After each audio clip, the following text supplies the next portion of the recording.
don't see the graphic. Yeah. Oh, okay. Good evening, Wilmington. The meeting is now called to order. This is the Finance and Economic Development committee meeting for Wednesday, November 13th, 2024. I'm the chair, Councilman Chris Johnson from the 7th District. At this time, I will do a roll call for all those members in attendance. Vice Chair Harley, 4th District. Present. Councilmember Bracy at large. Councilmember Field, 8th District. Present. Councilmember Oliver, 3rd District. Councilmember Spadola at large. Council President Congo. Here. All right.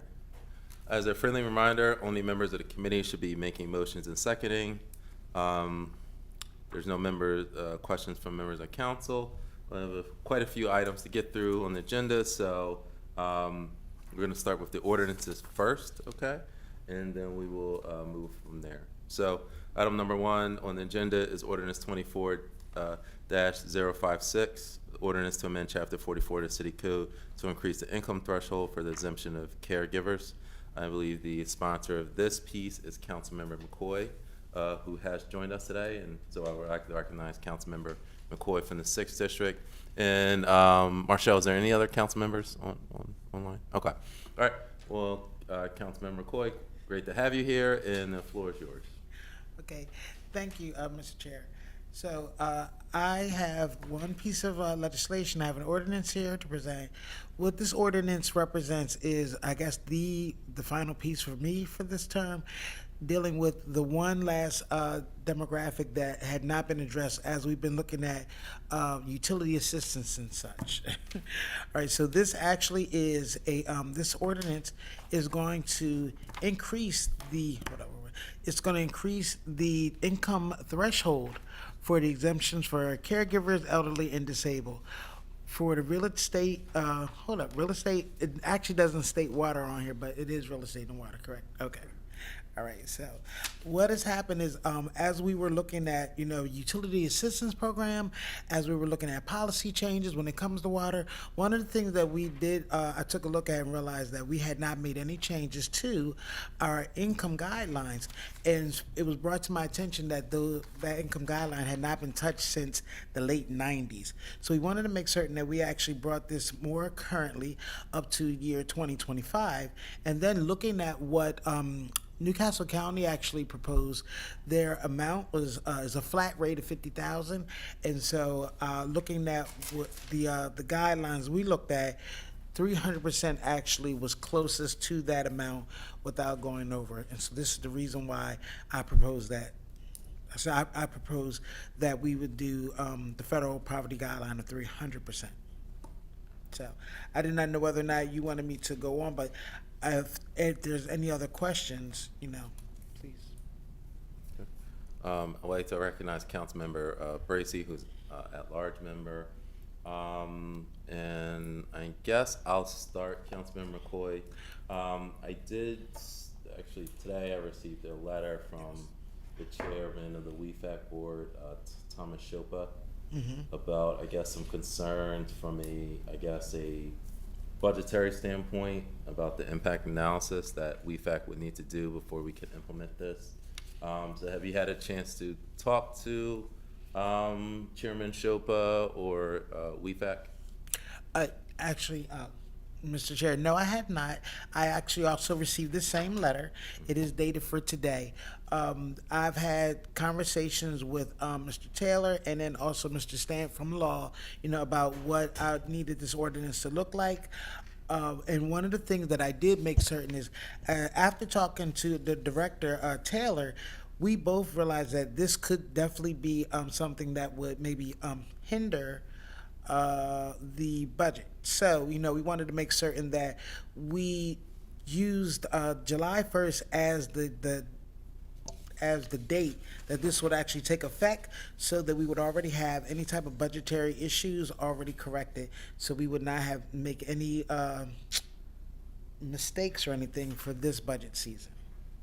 So now with Mr. Shopa sending his letter, I do thank him for making certain that he reached out to council, but I actually had not heard anything from him. And this is something that I have discussed for quite a few weeks. Okay. All right. And I guess, well, I have no further questions. Is there anyone from the administration here to speak on this piece? Or, Yes, okay. thank you. I'd like to recognize Director Taylor. Okay.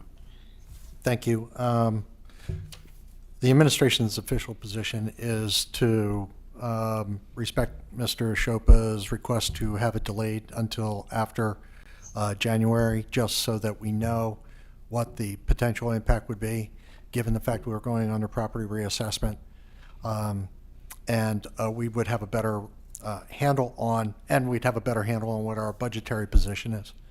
I do want to make a note that while I've had conversations with Councilmember McCoy, we think that indexing it is probably an appropriate way to go as opposed to a fixed number.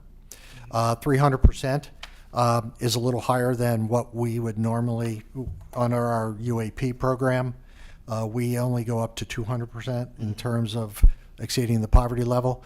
Again, 300%, I would understand why you did that, because you're trying to keep it consistent with the county. But again, with that said, we really don't have a fiscal impact at this time. Since we don't collect data with on people's income as a normal course, we don't really know how many additional individuals are going to take advantage of this particular program, and particularly since we're going to be increasing the percentage amount so drastically. Right now, we have about 680 seniors and people, 680 seniors, 75 people with disabilities taking advantage of the program. This could be in upwards of maybe 2,000 additional. If you were to look at the census numbers, we're figuring about, if you were to go on that basis, it would be about 2,000 potential enrollees that might be able to take advantage of it. So we want to be sure that we're really, what kinds of impacts that we're going to have. I would just respectfully request that City Council delay this until after we get into the new administration. We start talking about what some of the budgetary priorities are. So that's our position. Thank you. All right, and I believe Councilmember Bracy had her hand up first. Floor is yours. Oh, no, that was a mistake, son. Oh, okay. All right, Vice Chair Harley. Yes, thank you, Mr. Chair.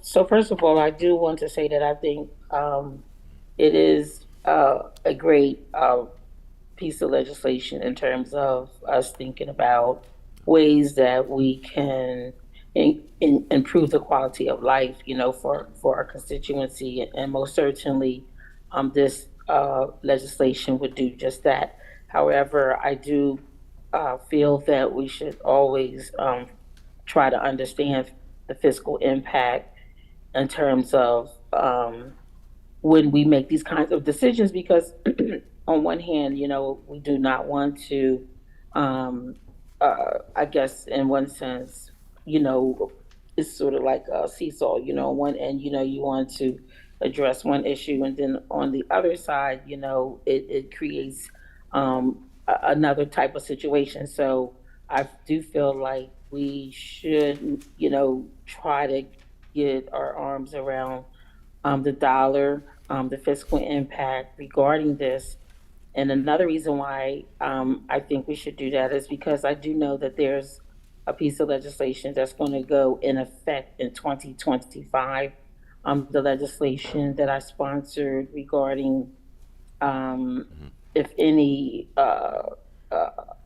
tax assessment, if there is any increases in taxes from redevelopment or any type of assessment. And we know that Newcastle County is in the process of doing an assessment. So The legislation basically says that if you've been living in your house for 10 years or more, that your taxes, of course, would not go up more than 50%. And I'm sure, nobody's, assessment or anything is going to go up, to that extent. But I'm just saying, I do know that has a date of 2025, and we were supposed to have been waiting until Newcastle County completed the assessment. So, does anyone know if Newcastle County has completed the assessment for Wilmington? Mr. Chair?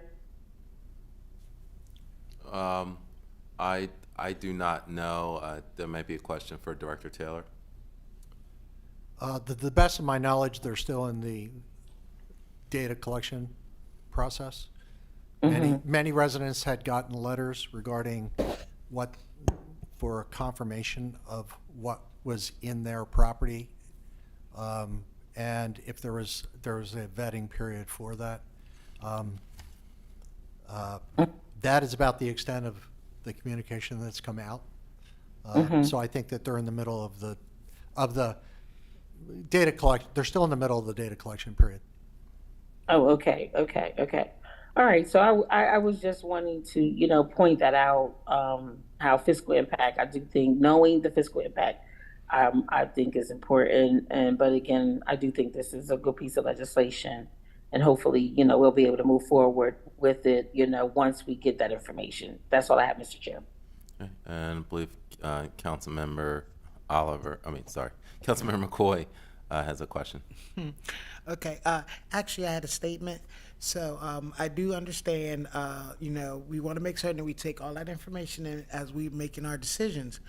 The issue that I have is the fact that as I work with the administration when it comes to policy changes and how we would deal with the foreclosures and the munitions and things of that nature. This is something that I brought up more than 6 months ago.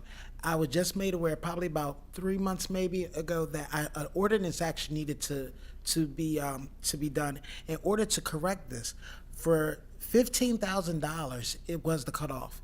So the reason why we only have 600 people qualify is because you cannot make over $15,000 in order to qualify. So there are many more people that probably are just slightly over that amount who would not qualify, who are basically in a poverty level. So we wanted to make certain that we increase that. And as I looked at what Newcastle County actually was doing, I decided that 300% was actually closer to where they were. We did look, initially I said 200%, and then when I looked at 200% was basically $30,000. And so as let me see, I think it's been about 25 years since this has been addressed. And so to go only up $15,000, I thought was not enough. And that is the reason why I went as far as 300% for the federal poverty level. I do understand when it comes to the assessment. From what I believe, the assessment is actually going to be probably completed by January 2025.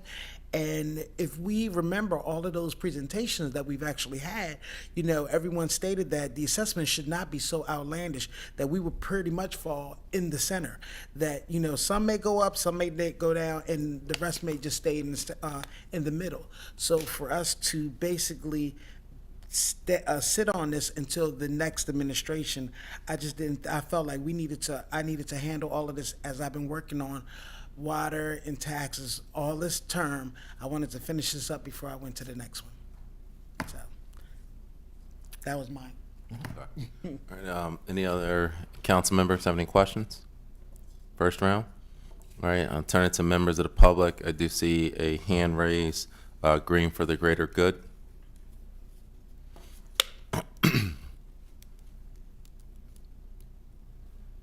Hi there. Sorry, my name isn't showing up. This is Jamila Davy. I'm a resident of the 5th District, and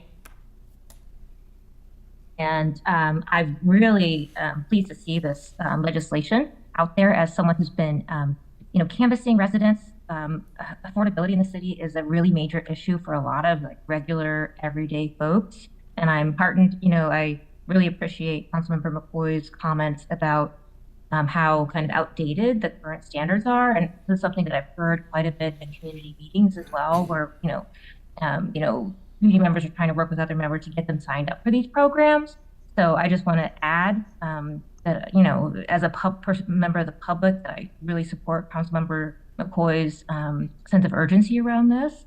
And I want to call you all to remembrance of what occurred a few weeks ago when $10 million was given to Widener University and Delaware State University without any assessment of what the loss of tax revenue that would have for the city. And there was no question about, whether or not we could do it or not. And at that time, there were other members, I can speak on a different issue related to that, but there were members of the community that said, we're going to remember this later when you say we don't have money for this. And this is the bread and butter issue. And this should be the highest priority on your list. It goes to people who live here, being able to stay here, being able to stay in their homes or their groceries and key things for their families. And I would ask, it would be great to look at Newcastle County and ask them, why they, I hear Councilmember McCoy's rationale already. It makes a lot of sense why to go to 300%. But ask them too why they chose to do it. Imagine there's good reasons about economic survivability for people right now who are seeing the costs go up on everything, not being able to afford things. So that's my comment. I did have one question: is water included here or not? It's not written on the legislation. Just the real estate taxes. Is water included here or not? Thank you so much. Thank you very much, Ms. Davy. Your question is noted, and we will certainly follow up. Any other members of the public? All right, now I'll turn it back to council for any final comments or questions. Seeing none, I do have a comment. I certainly understand the concept behind this, and I certainly applaud the effort. And I think before this is passed, I would like to see the fiscal impact. So, we definitely need to figure that out, because the ground has shifted even in the past week as to, frankly, what Wilmington can expect. We may not be getting assistance from the federal government as we have the past 4 or 5 years. So that's going to be a difficulty. We're going to have to look at that. So certainly in favor of the concept, but we do need an actual fiscal impact, I think, before this is teed up and ready to go. So whether it's now or whether it's January, even if it goes out of committee, we still need that analysis before I would say I would be confident voting for it on the floor. So, that definitely would need to happen within the next few months. And I believe Vice Chair Harley, you have a comment or question? Yes, thank you, Mr. Chair. So again, I do support the ideal of what is Council Member McCoy is trying to accomplish is very much needed. And I guess my question is, okay, where can we, in all this analysis that we're doing, please try to come up with something that could be permissible. I'm hearing these numbers thrown out, like the 300%. Like, I wish right now in my head I could have some type of analogy of what it is now versus with 300%. If the threshold, I'm sorry, I did hear that the threshold is that you can't make more than 15,000. I guess, is that what I heard? For an individual of one, a household of one, it's 15, 19 Okay. for a household of 4. Okay, and so with this proposal, what would it be? That's what I wanted to know 45. as well. Yeah, I'm So you sorry. go- It would be 45. So 200% would be 30, just a few dollars over 30,000, and then 300% would be like 45,000. That's for one person. Yes. Okay, so basically, so 45,000. Yes. So, okay, so I guess what I'm saying is that even if we don't go for the 45,000, possibly the 30,000, and then the other point I wanted to make is that, this is just a point of reference, is that, we have 70,000 people that we collect taxes from here in Wilmington. The Newcastle County have 500,000 people, and so sometimes when we're comparing these types of things, I think that is something to consider as well. They have 500,000 people that are paying into, their tax base, and we have 70,000. So again, I support it. I'm hoping that we can come to some kind of a compromise of increase from what it is to some other number, even if it's not the 300%. That's all I have, Mr. Chair. All right, very well. Councilmember Field.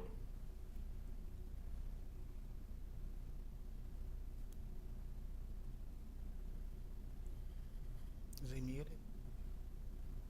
We can't hear you, Councilmember Field. Looks like you're still muted.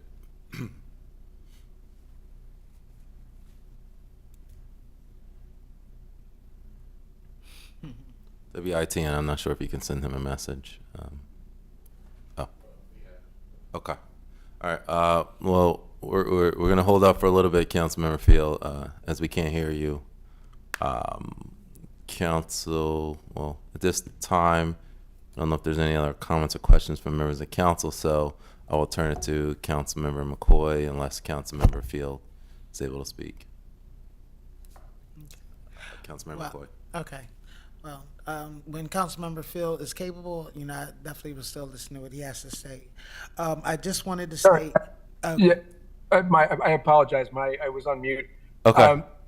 The floor is yours. I just say I support these efforts by Councilwoman McCoy, and sometimes there's bureaucratic obstacles or reasons not to do something, and they may or may not be good reasons, but I think this is a good reason, and I'm behind this 100%.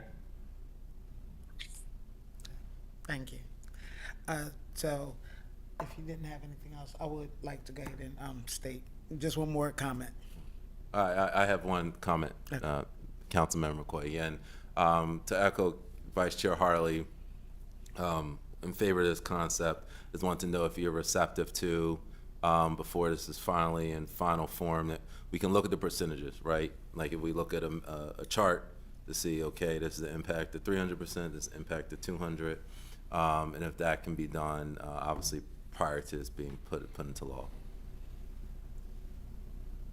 That was the only question I had. Okay. Actually, I would definitely, be open to listen to my colleagues, of course.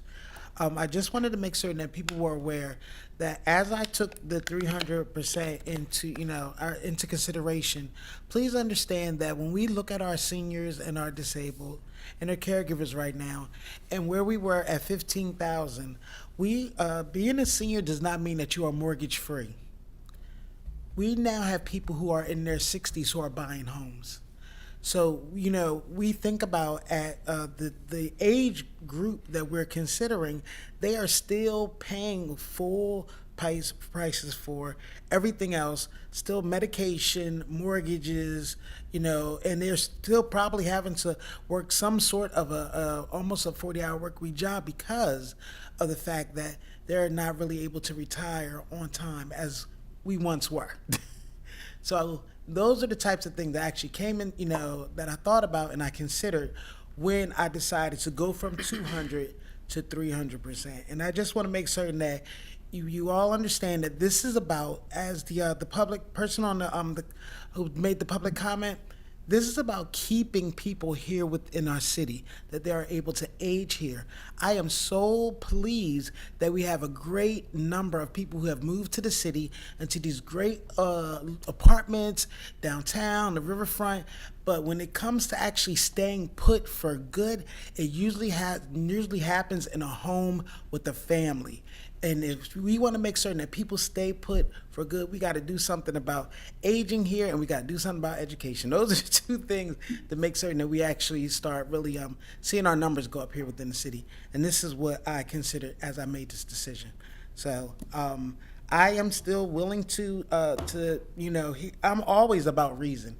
I've had great conversations with Director Taylor about how to move forward with things. So I'm always about reason. I never want to put the city in a jam, but at the same time, I think sometimes we actually need to, really push our foot on the pedal to move forward on things because these are the things that will probably be right for our residents. So. All right. With that said, this is an ordinance, so it does need to be formally voted out of committee. So at this time, and if you recall, any members of the committee can make motions. So at this time, I'll entertain a motion to move ordinance 24-056 out of committee to full council for a vote. So moved. Second. Second. Then properly moved and seconded. At this time, I'll do a roll call vote. Vice Chair Harley. Yes. Okay, Councilmember Bracy, Yes. Councilmember Field, Yes. Council President Congo. Yes. Yes. All right, and I am a yes as well. So ordinance 24-056 has passed out of committee and will be on full council agenda at a date to be determined. Thank you, Councilmember. All right, thank you. And if I can be excused, Yes, you may be thank excused. you. Thank you for attending. All right, moving on in the agenda, a few more items to get to. We have ordinance 24-057, which is the ordinance authorizing an issuance of the city's general obligation bond for Adams Street Green Infrastructure Project. This is presented for the purposes of the administration. Is there anyone from the administration here or present to speak on this item? I guess I'm the only one. Okay, I guess it's you, Director Taylor. All right. You've seen these ordinances before. Again, this is the Water Pollution Control Revolving Loan Fund from the state. There's going to be various improvements that are going to be made down on the Adams Street, 200 block of Adams Street. This is the ordinance is for 2.5 million. I believe that I believe that it will be a $2 million loan. So there is still some modification that potentially needs to be made. However, this is a 2% loan with a $500,000 loan forgiveness provision in the loan from the state revolving loan fund. So this is a relatively straightforward. It's to do. It's explained in the ordinance that there's a number of installations of bioretention gardens. Also, there has to be some storm pipe lined down on the street, as well as 16 manholes and the like. So again, it's part of our public works infrastructure work, and it's a great opportunity. Again, State Revolving Loan Fund is providing us with a lot of capital necessary. This is in lieu of going out to the market, where we would have to borrow at a much higher interest rate. And of course, we don't have the loan forgiveness provisions that you would find in the market.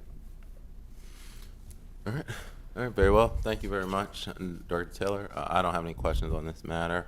Open up to members of council for any comments or questions. All right, I'll then turn it to public. If there's any public comments. All right, I see Green for the Greater Good. You have your hand raised. Floor is yours.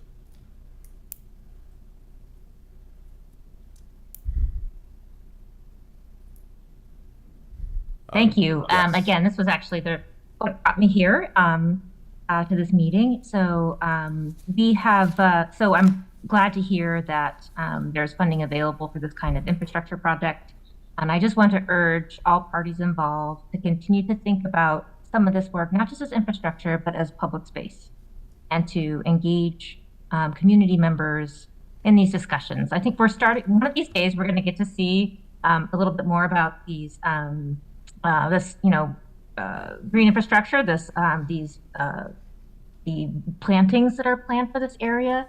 But there is a tremendous amount of interest around from residents of the 5th District. I imagine there's probably some in the 6th District as well, about what it's going to look like, these areas in the underpass around the basketball courts. And I know, DelDOT has some work going on, and there's been some public hearings on that.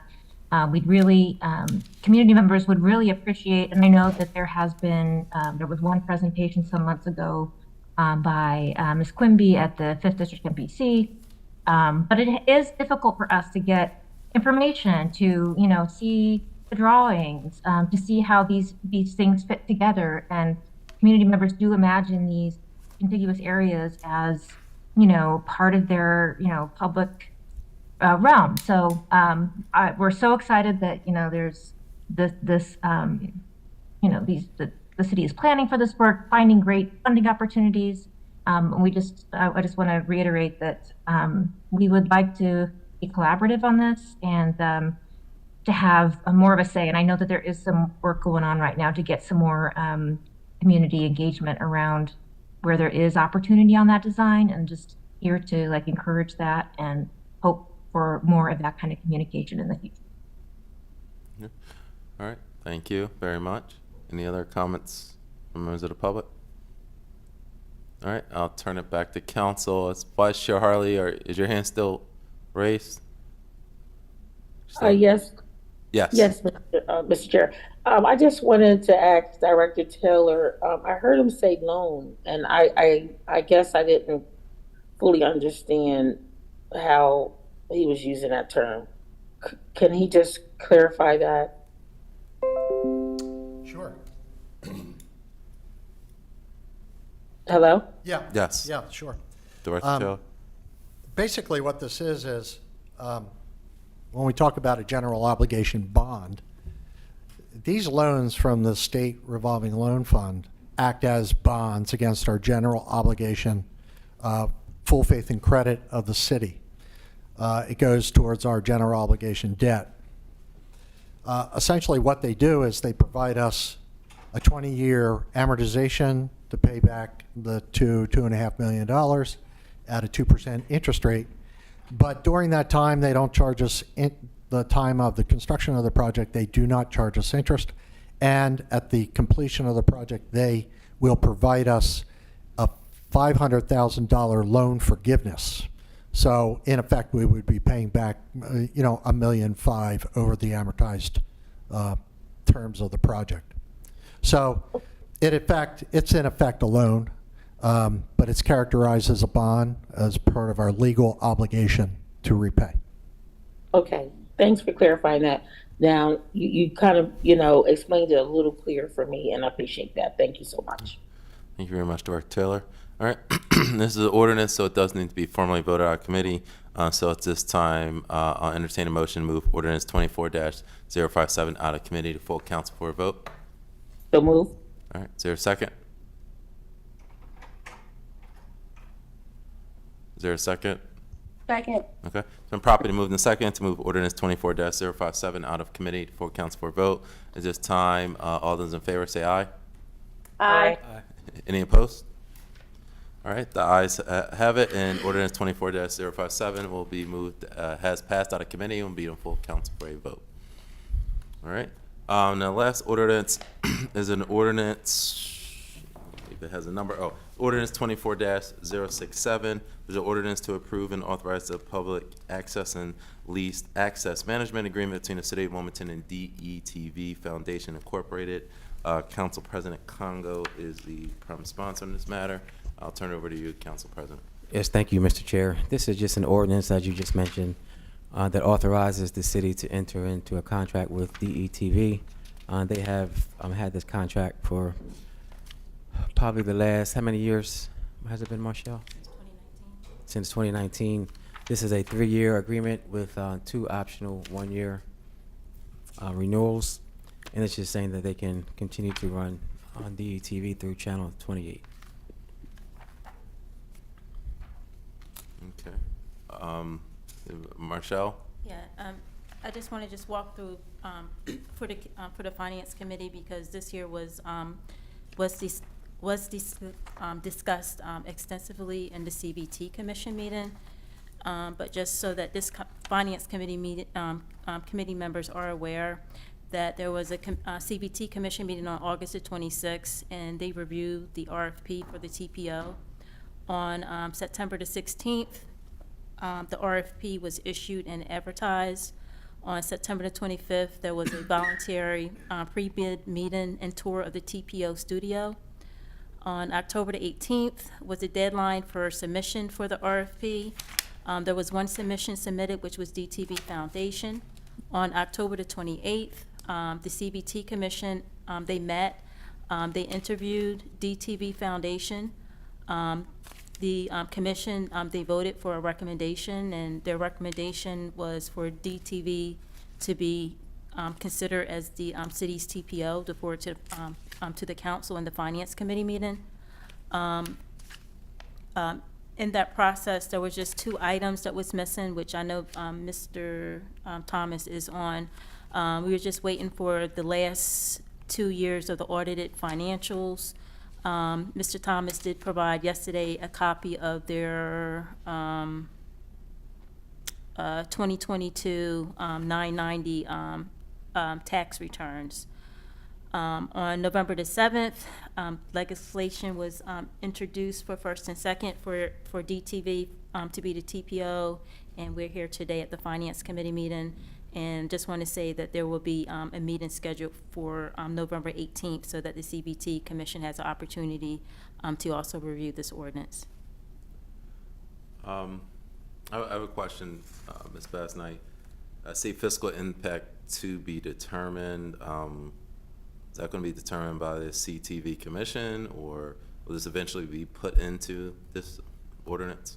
Yes, it will be put into the ordinance, and it will be put into the ordinance by the law department, the fiscal impact as well as the other attachments that need to be attached with the ordinance.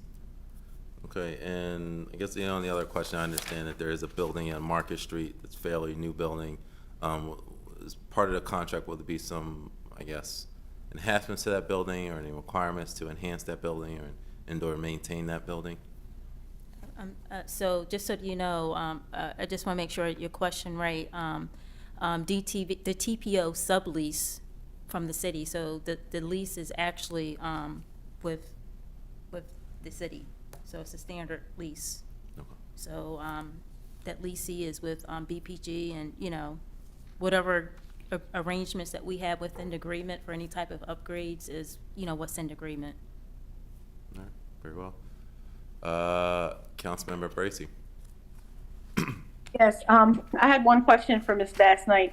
As we're preparing for budget season, I wanted to understand and make sure that all council members understood our fiscal responsibility to the TPO. I think, I'm not sure, has anything changed from the last contract to this one? Are we still responsible for all of the rent and utilities for the studio space, or is there going to be some kind of cost sharing with the TPO? Chair, can I respond? Yes, please. Okay.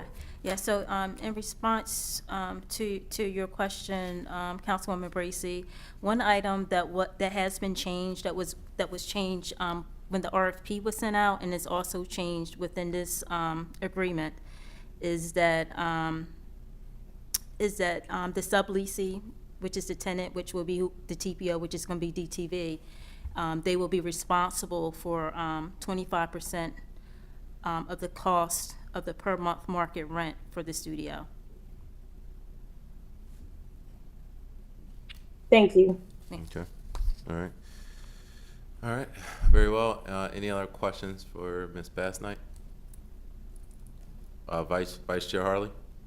Yes, thank you, Mr. Chair. Now, it could be confusion on my part, and I will own it. But it sounds like, are we paying for 2 different locations here? Are we still paying for Lancaster Avenue and paying for space on 12th Street too? Mr. Chair, can I respond? Yes, Ms. Basnight. Councilman Harley, in response to your question, the lease agreement at the Lancaster site came to an end in April, and so we entered into a new lease agreement with the location off of Market Street, 1105 North Market Street. Okay, a quick follow-up. Yes, please. So we're paying for space on 12th Street, and then they're also renting another space from BPG? Yeah, so to be clear, the TPO, which is what we're responsible for, we pay for the lease that's on the 4th floor of Market Street, of that Market Street building. That's what the city pays for. That's what we pay for. DTV Foundation itself, they have their own location also. That's on the first floor of the building. But I just want to be clear, we're not paying for 2 spaces. We're only paying for the 1 space for our TPO. Thank you. All right, any comments from members of the public? Mr. Thomas? Okay, I see a Mr. Thomas.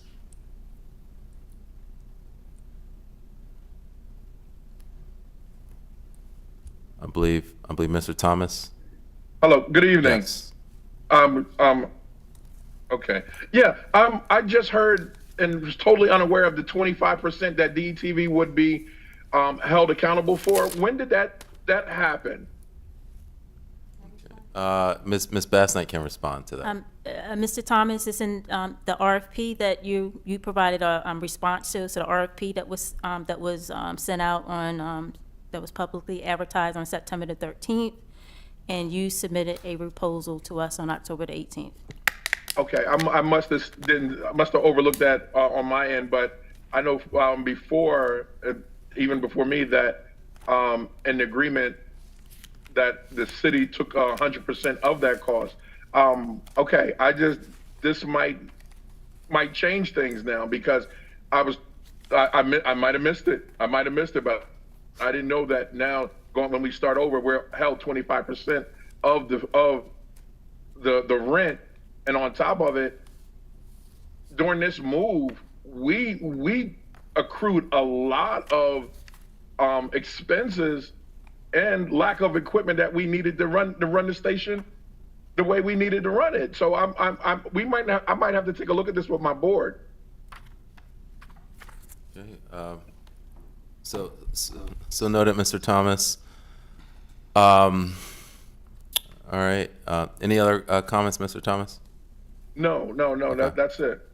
All right, thank you. Any other public comments? Okay. All right. I'll turn it back to council. As a follow-up to that, Ms. Bass Knight, I do have some questions. So I just heard some, I guess, concerns from Mr. Ivan Thomas.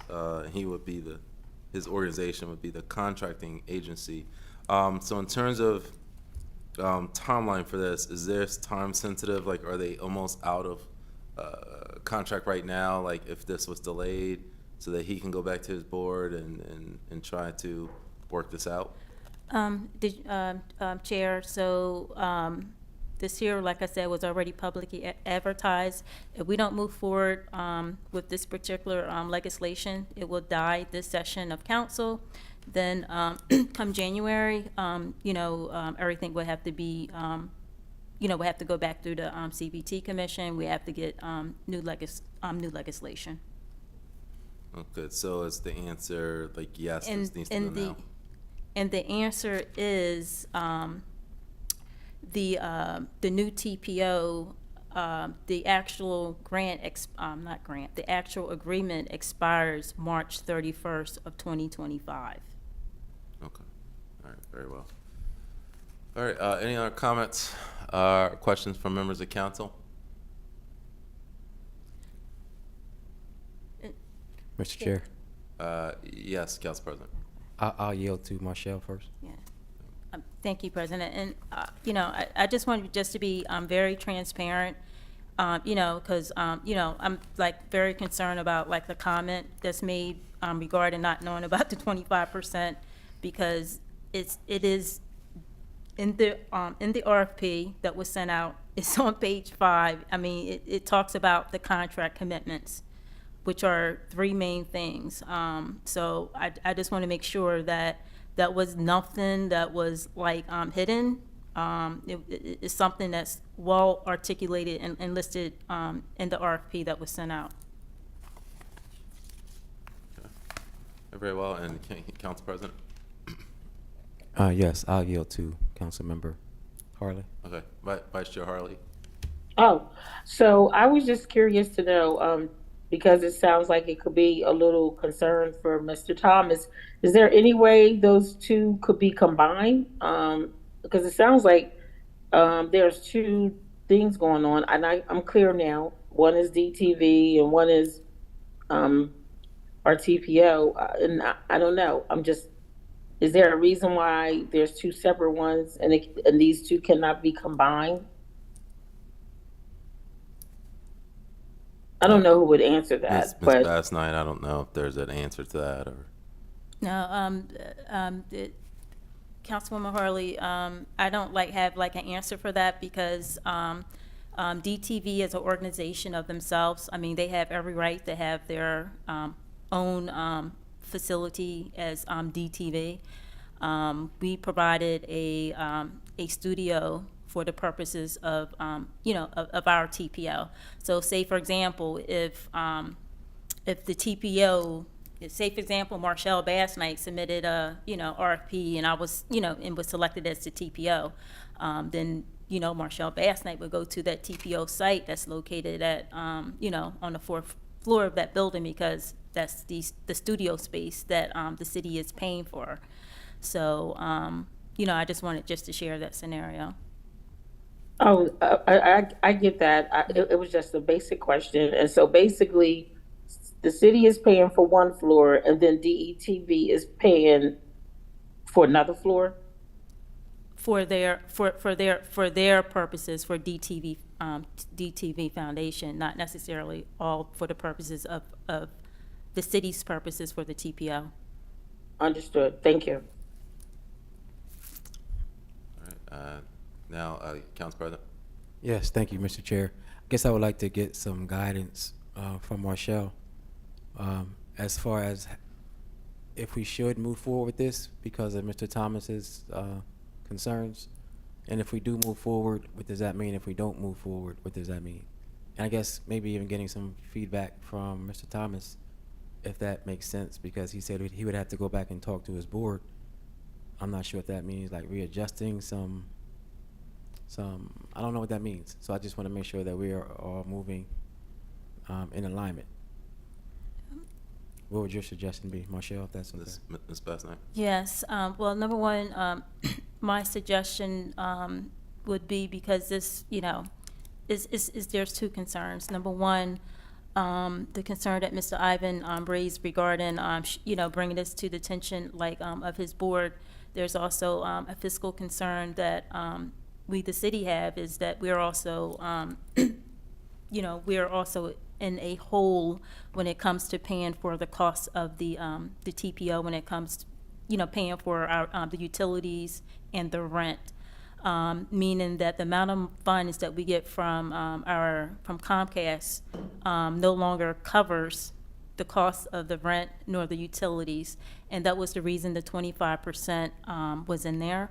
Some of the things that came up in the CBT, which Mr. Rago had hit on it, is that at some point we need to determine the path forward when it comes to having the TPO. Is it something we continue? Do we still want to continue to, to have it done or not? If it's gonna, cost us more and put us in a hole. So that was once again a reason that 25% was put in there so that we can get, have some type of assistance. So to answer your question, this is the last Finance Committee meeting of the year. So if this year is not voted out, we will have to have new legislation come January, as well as have this redone through the CBT Commission to have something in place before March. So that could be a scenario. And if the worst case happens, say for instance, Mr. Thomas' board is not supportive of this change, then, we would have to go to, looking at, what is our out plan? Meaning, we would have to look to see what could we use, to put on that channel and stuff. So we would have to look at that and have a conversation with the CBT Commission as well. Would it be, Mr. Chair? Yes, please, Council. Thank you. Would it be appropriate to get input from Mr. Thomas? As far as? What his wishes would be for us to, vote on this and move forward, or to hold up until he has a chance to talk with his board. Well, all I know is that if it's not voted out of this committee today, that the legislation will die this session. Okay. And we would have to have legislation introduced sometime in January, re-educate whoever the new CBT commissioners are, and to get something in place before, by March at the latest. If it's okay, Mr. Chair, I would. Yes, I was gonna say, maybe cut to the chase. He's really, he's concerning. He's a subject matter expert since it's concerning his contract. Mr. Thomas, are you still online? Yes, I am. Okay, if you could speak on this. Sure. My biggest concern here is one of the reasons why we have the station downstairs at what we call is like the center stone of it, is because we were separating the products that we were producing, right? So one of our biggest concerns at DETV is we know that we've been making it work with the equipment that we purchased on the DETV side. And we see the writing on the wall. We understand that everything is, it is where it is with the money from Comcast. But this is my first being aware of the 25%. I remember that it was being spoken about down the line, but with this 25% does that come with new equipment that we can have? Because in the contract, it states that we're supposed to be getting equipment. Does that count with equipment? Does that count with the parking? Because right now I'm paying parking for my guys downtown. Like does it come with, like, in the building, the office that we're in? We moved in. No brand new carpet. It's 800 degrees in there. The heat, right now it's 155 degrees coming out the vents. So bringing this back to my board, it'll be more cost effective going forward, because we right now it's costing us to be on the third floor. So that's my concern. It's are we going to get new equipment? We pay rent on the old equipment. That equipment hasn't been updated since 2014. And the downstairs has state-of-the-art equipment because we buy it out of our own budget. So there's a lot of concerns here versus just paying the extra $2,000. And long term, what does that mean for DETV and the TPO when the money does dry up? Does it say, hey, Ivan, you're stuck with the third floor and we're going on our separate way? So this is more of a long-term vision and what does it mean? Because we've been providing a lot of information for the city on DETV's side of equipment and everything, not the city of Wilmington. And now we're asked to pay 25% of the rent in a floor that it's really not conducive to the working environment to a TV station. All right, very well. So noted. Ms. Bass Knight, do you have a brief response? Yeah, I just want to share for members of the Finance Committee, because now all members are part of our CBT Commission. And it just in response to some of the responses that Mr. Thomas has provided. And yes, the city has not provided updated equipment, and the reason there hasn't been a huge thing done on any type of major purchases is because the city has to go into its savings to pay the difference for the cost of the lease as well as for the cost of the utilities. So to do that, like I said, we have to go into our savings and we have to use the equipment funds to be able to pay for that to keep ourselves, aboard float. So I just want to mention that. And number two, most pressingly, is the RFP that you submitted has all the particulars in there under the contract commitments. It talks about the responsibility for the equipment as well as the 25%. So I just want to be very clear. That wasn't anything that was hidden. It's in this RFP that you submitted. And, you know, so this year was, I mean, was an exhaustive, process.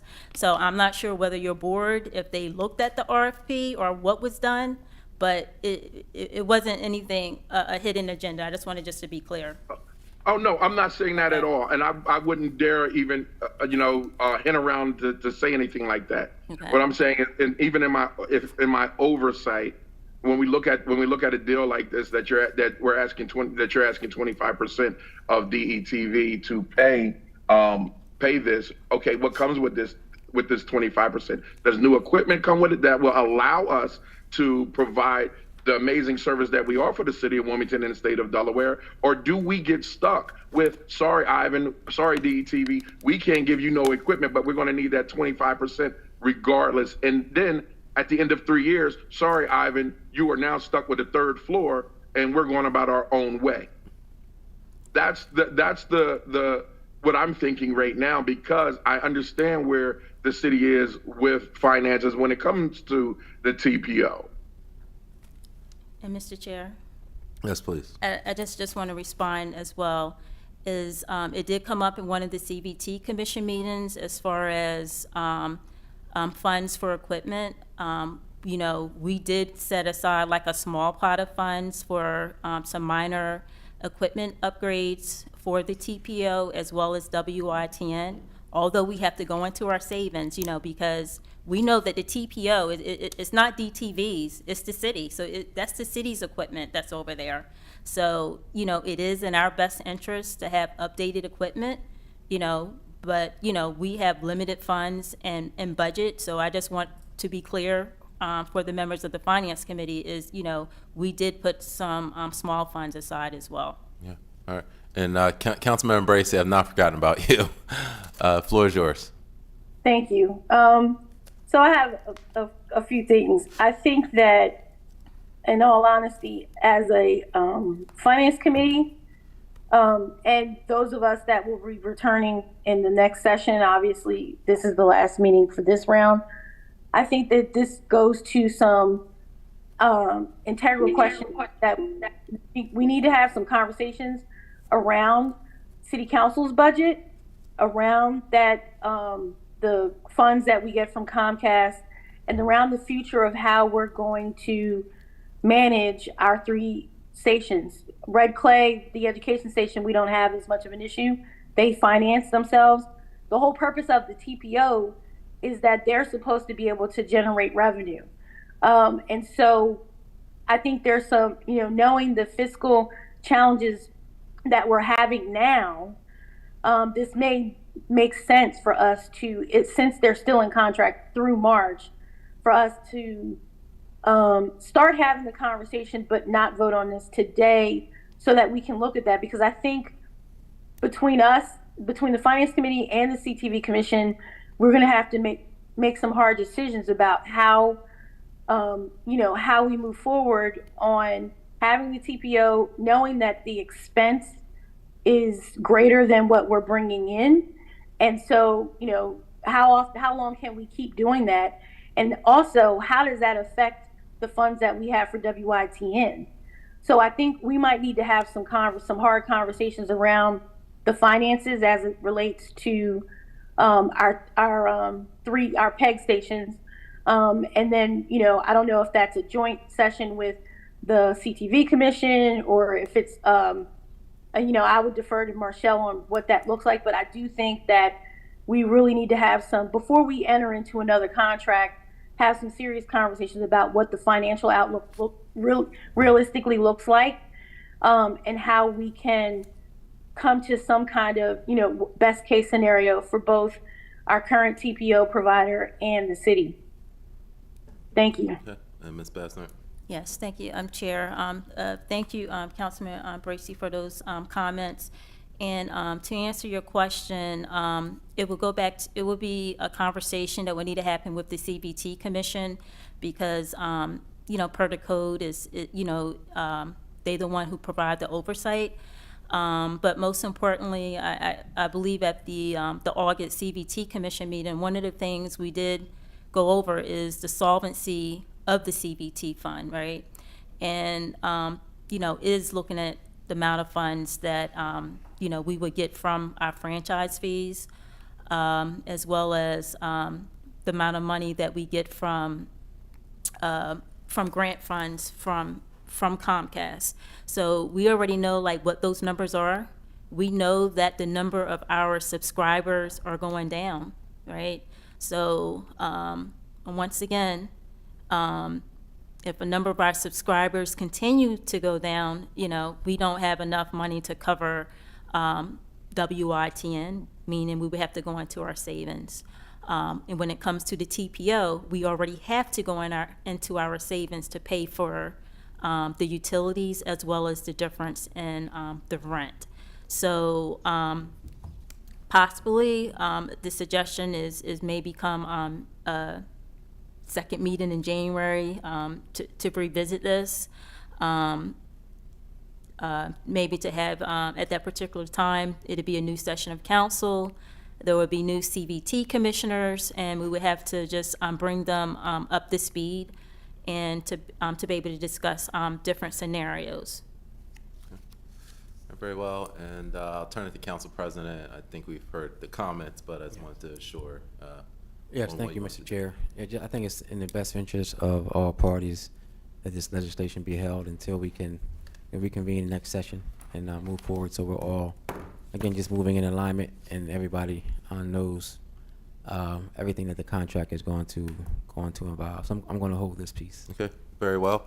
So ordinance 24-067 will be held at this time. Thank you very much, Council President. Thank you. And I believe one more item you have on the agenda, there's a resolution authorizing grant funds from City Council to Cool Shoes. Per our city code, if there's a grant of $5,000 or more, it has to be presented to council. Is there anything to add, Council President, on this one? Yes, I think most council members and many people from the public are familiar with Cool Shoes and the community support that they give the entire city of Wilmington. They have done an outstanding job for many, many years. He's received national recognition. He's received recognition locally here. So this is just an opportunity for us to provide more funding for him. He has a Christmas event, and his goal is to give away 20,000 toys. And he's already near the limit of $5,000. I think he's around $4,700. And I want to be able to contribute $2,500, and that would put him over the $5,000 limit. So we just need all of council to be in support of this. Okay. All right, very well. Since first, is there any comments from members of council? Okay. Any comments from members of the public? Okay. Seeing none, since this is a resolution, it does not need to be from a vote out of committee and will be placed on the council agenda. Do we have a date, Marshall? November 21st. All right, November 21st. Thank you very much, Council President. Thank you. And moving to the next item on the agenda, we have a resolution to accept the Residency Task Force report. This is sponsored by both Councilmember Darby and I as well. Just in brief, I don't believe we have any fun. I don't believe we have Director Barnes on the line, but essentially, this is a work in this is always a work in progress. The report has just been issued, so I've had a chance to skim it, but there's a lot of improved practices noted on the report. Not only financial incentives, but Wilmington needs to invest more on fitness and well-being, also pensions and how those are approached. So there's a whole lot of ideas. There was no legislation at this time, since this report was just issued on October 31st, but it definitely gives us a path going to next session as a way on council we can improve life for our current city employees and also recruit future city employees. So I would like to thank the work of the members of the committee. We had Tyree Matthews, who was the chair. We had Mr. Ugundi Jakes, Jacobs, who was the vice chair. We had Director Charlotte Barnes as well, Chief of Staff Tanny Washington, and also Sonia Jones and DuBart McGriff. So I thank the work of those individuals who contributed to this report. I'm not sure, this should be on the city website. I imagine if this does pass, I believe, again, will be a guidepost going forward as we look at how to prove, because residency is one issue, but also, how we make life better for the employees we have here. So thank everybody for their work, and Ms. Bassnight, you have a comment? Yes, I just wanted to note that Kendra, Dr. Kendra from our staff put in a lot of time working on this. I just wanted to make sure that she's recognized for her work and time, as well as our two policy fellows, Alyssa and Milan.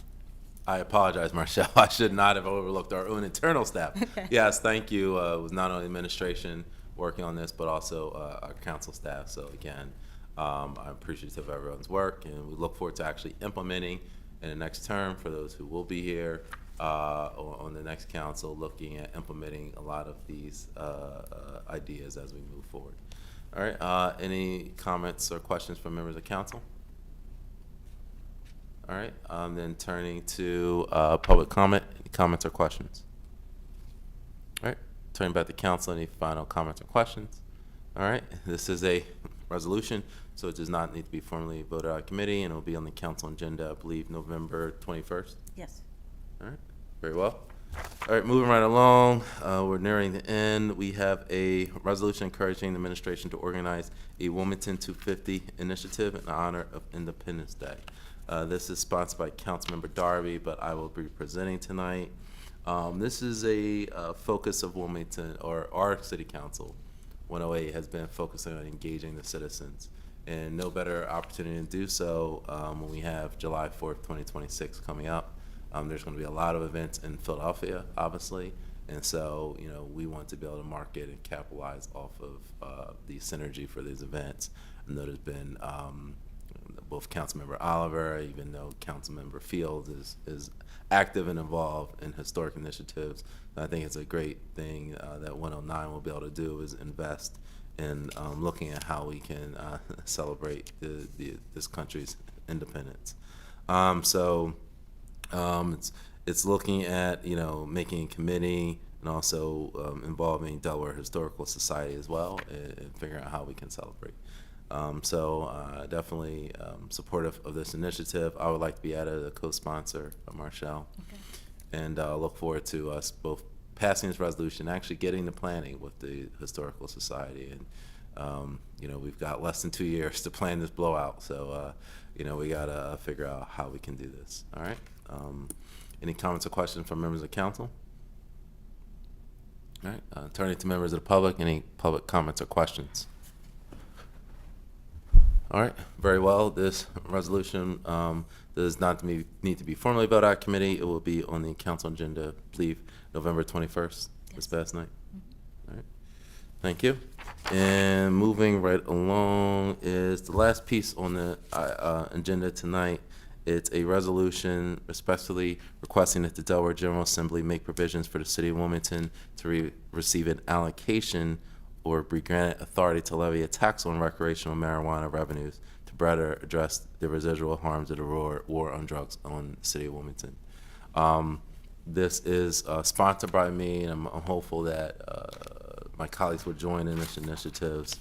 There's been a lot of conversation about recreational marijuana, as licenses have already been issued in the city. Again, licenses have already been issued.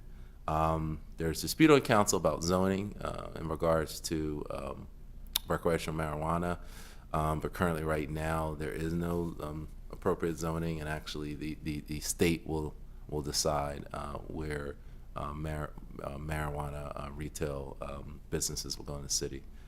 So with that, when we look at bringing in new industry, as chair, I've been consistent in my time as chair of finance, working with council and figuring out how we can make this work for the city of Wilmington. And so there is a social impact fund that the state will levy on retailers. and also manufacturers and cultivators of marijuana. And so there's a tax that will go to the state, okay? And that's great. And it's supposed to eventually flow down to the city. But I think, especially considering that Wilmington, based on our population, is the most impacted by the war on drugs, I believe we should have a greater share. So, what we're looking at is, I'm not sure what the percentage will be, but, we're looking at, say, if even Wilmington can do a small percentage, so we can get a little piece of the pie, because those revenues should be staying in Wilmington and not even go outside of Wilmington. So obviously with the industry, if it comes to Wilmington, will obviously benefit from the wage tax, head tax, those things. But it'd be nice if we could actually have a levy tax as well. I know I've broached this with different existing marijuana business owners, and they actually don't have a problem with this. They actually encourage it because, again, they're smart and they know, like, look, they're going to be coming to Wilmington, and Wilmington residents should thrive. So there actually has not been a pushback from the industry itself. So I'm hopeful we can move forward with this. I think it's a smart idea. Again, the question remains about the zoning. Certainly, that's each neighborhood should decide. But if we have it here, we have the business, we have the jobs, we have the manufacturing plants. If we have the industry here, we should be able to benefit more in Wilmington. So the idea is that starting with the 109, we can push the General Assembly to make this industry work for our residents in the city of Wilmington. Any comments or questions from anybody on council? Okay. All right. Going to public comment. Okay. All right. Well, this is a resolution, so it's not to need to be formally voted out of committee. It will be on the agenda for November 21st. As a side, there is some the Community Development Urban Planning Committee meeting. There's this subject will be discussed more in depth on the zoning end, so please tune in for that. But with that, I believe our finance committee, our last finance committee of the year is done. So I appreciate everyone who was hanging tight with us. We have a lot to get to before the end of the year, so council is not on break, despite what you think. So we're going through straight through the end of the year. This is the last committee meeting of the year, but obviously we're going to be gearing up. As Vice Chair Harley said, beginning of the year, it's going to be right back in the budget time for 109. After the new members are sworn in, we don't give them much of a little break, so they get thrown right in. So appreciate everyone who's tuning in and or watching this on tape. And with that, I will entertain a motion to adjourn. So move. All right. Is there a second? I will second. It's been properly moved and seconded. All those in favor say aye. Aye. Any opposed? Aye. All right, the meeting is adjourned, and we'll see everybody in, through the rest of this year and then in 2025. Good night, Wilmington.